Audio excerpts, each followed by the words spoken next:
Hi, friends. Welcome to the Hey Fundraiser podcast. I'm your host, Mary Peterson, and whether you're a frontline fundraiser, an executive director, a board member, or someone just wanting to make an impact in your community, this podcast is for you. We cover all facets of fundraising, and our main objective is to give you ideas and inspiration to help you raise more money. Join us as we grow, learn, and make an impact together. Hey fundraiser, welcome back to the Hey Fundraiser podcast. My name is Mary Peterson and I am your major gift coach and professional hype woman for people who just get terrified of the ask. And believe me, I have been there. I spent years there, but now I've gotten past all that fear and I want to help you get past your fear too. But today I want to talk to you more about what does it look like to have a major gift program that is run like a machine, that is count-on-able. I totally just made that word up, but I think you'll appreciate it. A lot of times I'm coaching major gift officers and or executive directors, and their major gift program is kind of like run like a mood. Like they say things to me like, if I feel confident, I'll do outreach. Or if I'm not overwhelmed, I'll follow up with them today. They might as well say to me, like, if the stars align and then like nobody emails me or nobody knocks on my door or my phone doesn't ring, I will write that proposal. Friend, we need an intervention. That is why today's episode is called The Momentum Method, how to run your major gifts like a system. And by the end of this podcast, you are going to have a repeatable weekly system to build major gift momentum without needing like a motivational playlist and a full moon. I do believe in the motivational playlist, which is a whole nother podcast. But let me normalize something. First and foremost, major gift work is emotional work. You're dealing with rejection sensitivity, relationship dynamics, power dynamics, and very real pressure to meet goal. So of course it feels easier to do the things that give you instant relief, right? Like administrative tasks, spreadsheets, reading articles about cultivation while not cultivating. So here's what mood-based major gifts look like. You start your week with great, amazing, big, awesome intentions. Then you get pulled into meetings and urgent stuff. And then by Wednesday, you're reacting to all the things that are coming across your plate, not leading the way I know you can. And then Friday, you're like, next week, I'm going to do this thing for real. And if that's you, you don't need more guilt. You need a system.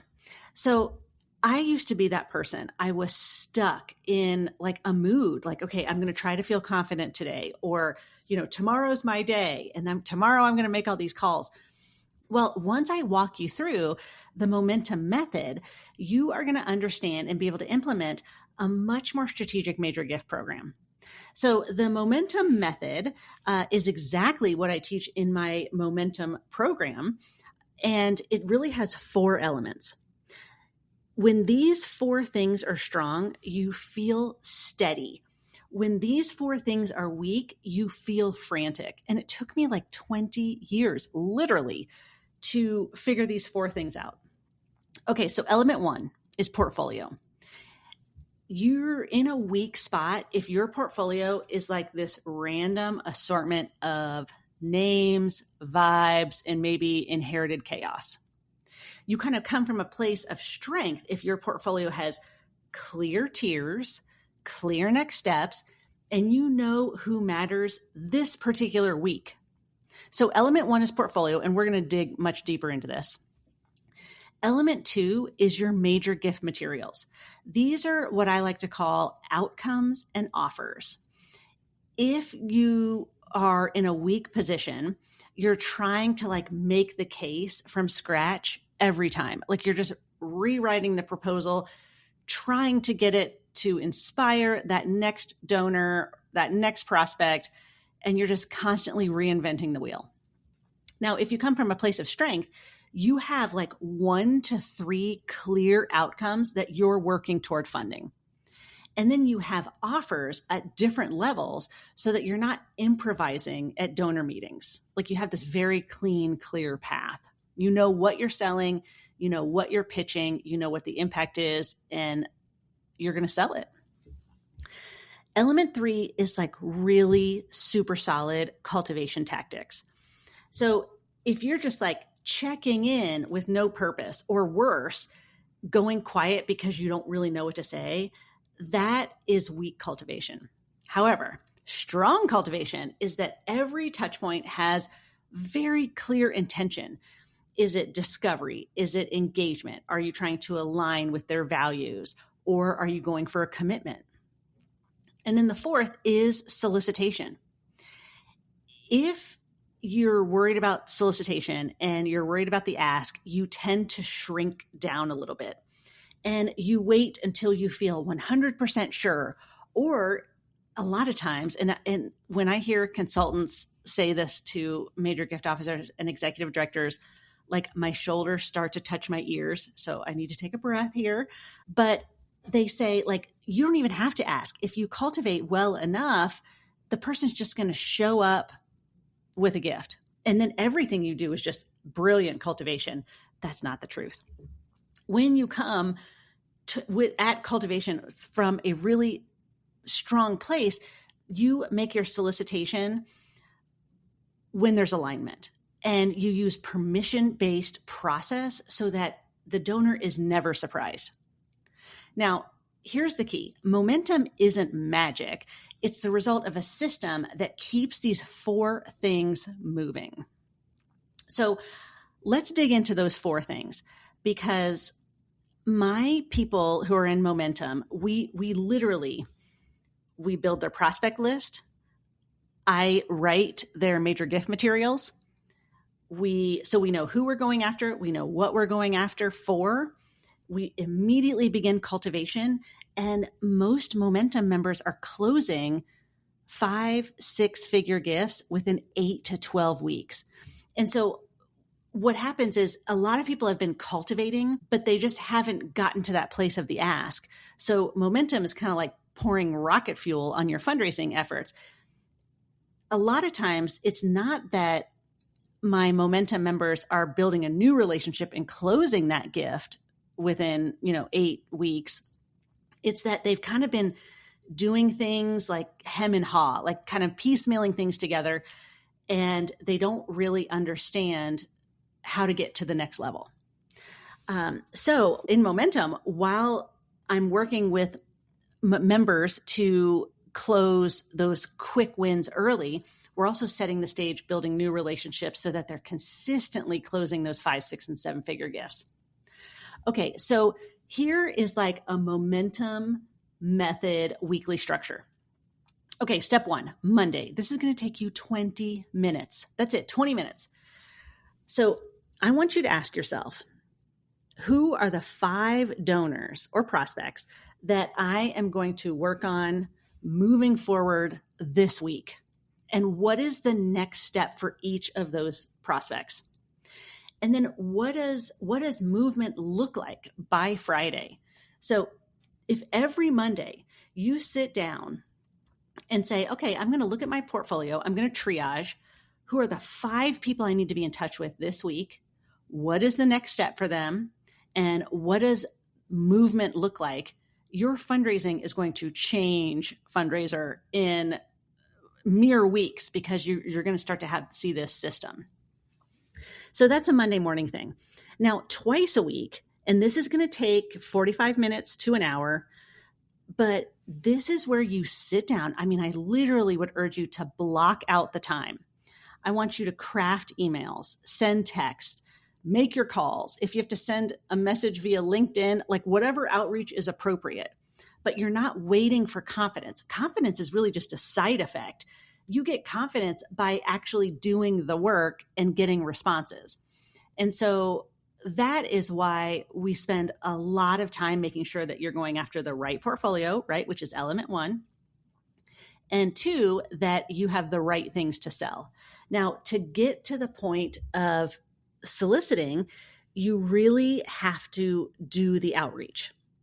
So this is going to take you 45 minutes, maybe an hour, maybe 2 hours, and that's okay. This is the right work to be spending time on. But I would block out a couple hours twice a week to literally do outreach to those 5 people that you want to move toward a gift. Okay, the third thing, and this is what I want you to block out once a week. I want you to block out 2 hours. This is when you're writing proposals, you're designing the offer, which I know sounds very salesy, but when you start to think about it, like, what am I offering this prospect or donor? What change in the world can my organization help them realize? And it matches up to the change they want to make in the world. This is also the time that you're going to prep for your ask. I mean, this is your like big brain time. It's deep work. And I want you to sit down and set aside at a minimum of an hour a week, proposals, strategy, offer design, and prepping for your asks. And then on Fridays, and then this is just another 20-minute thing, you're just going to close loops. You're going to send follow-up emails. You're going to put notes into your CRM, which is very important, by the way. You're going to set up your next steps, because open loops is like where your energy goes to die. So let's recap this. When fundraisers have a system, they move the needle. And so I'm just giving you a handful of building blocks so that you can move the needle in your major gift work. So you're going to find 5 donors that you're going to move this week. You're going to sit down and do outreach to them. You're not going to sit and wait for confidence. That confidence comes when you actually do the work. Third, you're going to sit down and do your deep work, right? Like, what is your strategy for these 5 people? What values does your organization have? What programs does your organization have that align to the philanthropist's values and programs they want to support? And then Friday, you're closing the loop. So I want to also talk about confidence, because, the title of this podcast is, don't run your major gift program like a mood. Well, this tends to really trip people up. They wait till they feel things are right. They wait until they feel confident.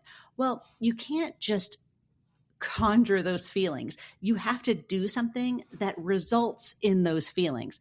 So make a donor call, build a plan, identify 5 donors, write your outreach, send that outreach, do the follow-up. Now, if you've listened to any other podcast, or if you're a Momentum member, I do have a pretty strong bless and release tactic where, I reach out to a prospect, 3 times, maybe 4, if they're a great prospect and it's hard for me to let go. I reach out 3 or 4 times. If I don't hear anything, I bless and release and move forward. Because one of the things that hurts your confidence is that you're sending out these messages and you don't hear anything back. And so it was really hurting my confidence, because I thought, am I doing something wrong? Why aren't these people getting back to me? Like, all the things. Well, once I started blessing and releasing, it gave me confidence. Like, okay, there are other people in the world who care about the organization that I'm raising money for. They want to make a difference in the world. They want to partner with my organization to make that amazing change. Let's focus on those people who are getting back to us. So the mood thing is real. I hear it probably on a daily basis. That's why I wanted to record this podcast, to give you more of a system. So let's kind of recap these 4 things. You have to have the right portfolio. If you're not pursuing the right people for major gifts, you will not be successful. It's that easy. Finding the right portfolio does not mean like, oh, here's a list of wealthy people in my town. Like, that's not going to work. You need to find people who do have capacity to give, yes, and the millionaire next door is a real thing, but that they love your organization. They're probably already giving to your organization. So you want to mine those people. I mean, look for people who are giving $500 or $1,000 for the last 3 consecutive years. Those are typically your best prospects to graduate up to major gifts. So triage your portfolio. Pick the top 20 and just go deep with them. Second is really think through how are you positioning your programs, projects, and your unrestricted funds. A lot of times fundraisers come to me and say, I feel like I need a campaign, or I feel like I need a program or a project to rally around because donors don't give unrestricted. Oh, fundraiser, this is where you're wrong. We specialize in packaging unrestricted dollars in the Momentum program because, well, one, we want to keep our friends in finance happy. Our friends in finance and our CEOs always want unrestricted funds. There are very specific and easy ways to position your programming and your infrastructure in a way that inspires unrestricted gifts. So when we talk about offers and outcomes, I mean, really, I'm actually talking about unrestricted giving. So you really need to sit down and think through how to package that. And it took me a while to figure that out. And that's why when somebody joins Momentum, I sit down and I literally rewrite all their major gift materials because I want them to feel confident and have something to go out with to their major donors. But I want to help them raise more unrestricted dollars. And so really think through, am I going after the right people? Do I have the right materials, offers, and outcomes? Then you're going to cultivate like a rock star. You're going to have really purposeful, meaningful connections. It's not this like, oh, hey, I just wanted to check in, or, how are you doing? Every move, every email, every meeting should have a purpose. And you should go into that meeting with a goal. I mean, every touch point should have a goal. What do you want this touch point to do? What kind of reaction do you want? Do you want a return call? Do you want them to make a gift? Do you want them to meet with you again? I mean, whatever it is, you're going to cultivate and then you're going to solicit. So we spend a lot of time talking through how to ask for a gift. I literally wrote the book on how it's called What to Say, 12 Major Gift Asks to Get a Yes. Because I was getting that question so often, like, Mary, I'm going to meet with Mrs. Duncan today, and I need to ask her for a $250,000 gift. Like, what do you think I should say? Or people would say, I'm going to ask Mr. Smith, and, it's time for me to go after his annual $25,000 gift. But, I've asked him the same way 3 years in a row. Like, what's a new way that I can ask him on this fourth year? And so how you ask for a gift matters. And after getting that question so many times, I sat down and wrote the book because I realized that there's 12 ways that I ask for a gift. So when you ask for a gift, how you ask is very important. How you present yourself, the words that you say, what you're asking for, like all the things. But if you are going after the right person with the right outcome and offer, you've cultivated the right way, you're going to be much more successful in your solicitation. So those are really the 4 huge elements of major gift momentum. Now, I probably could talk to you for days about each one of these things, but I will spare you that because, my podcasts are pretty short and punchy. But I'd love to hear your questions and your comments about this. So I'm going to put a link below for SpeakPipe where you can leave me a voicemail. I would love to hear your questions and your thoughts, and I will answer those on a future podcast. So really think through how you spend your week. I know that we get pulled in 5,000 different directions. So I am urging you, let's say, I don't know when you're listening to this podcast, but the next Monday, or if today is Monday, I want you to spend 20 minutes and identify 5 prospects that you want to get in touch with this week. I want you to write down the next step for each and what does movement look like by Friday. Then I want you to block some time on your calendar so that you can actually do the outreach. Emails, calls, texts, messages through social media, like whatever is appropriate. Then I want you to really think through these 5 people. What is the program, project, fund, effort, initiative, whatever, that speaks closest to their values, and how you're going to get from where you are today to soliciting them.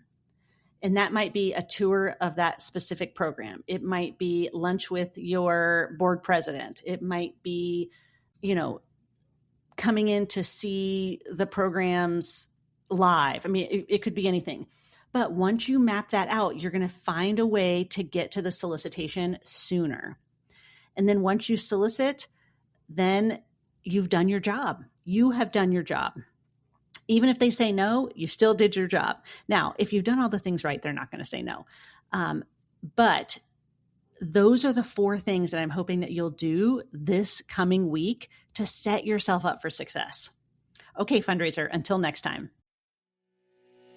Hey, fundraiser, thanks so much for being here today. Did you know that we create a special page for each episode that contains helpful links, episode highlights, standout quotes, and freebies?